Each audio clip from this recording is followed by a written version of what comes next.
Welcome back to Top 5 Auto Repairs. Today I'm going to tell you guys why blue smoke is blowing out of your exhaust. The first common problem is going to be a cracked and brittle valve stem seal, or you can have a worn valve guide.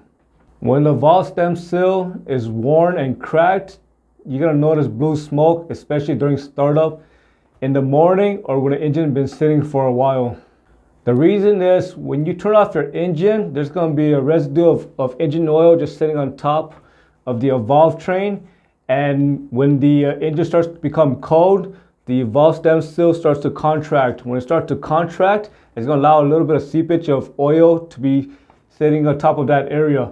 And when you start your engine, it's going to pull all that oil straight to the combustion chamber and burn it. That's why you're going to notice blue smoke coming out of the exhaust, especially when the engine is sitting or when the engine is cold and you start it right up. The next common problem is going to be worn piston rings.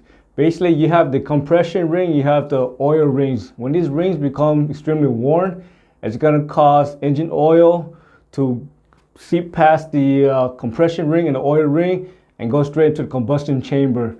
When the rings are completely bad, you're going to notice blue smoke constantly coming out of the exhaust. It's going to be continuous. And the next common problem is going to be an extremely worn cylinder wall. If the cylinder wall is completely worn, it's going to cause a lot of clearance between the piston head and the cylinder wall. When there's too much clearance, again, it's going to allow a lot of engine oil to seep past through the rings between the piston head and the cylinder wall and go straight into the combustion chamber.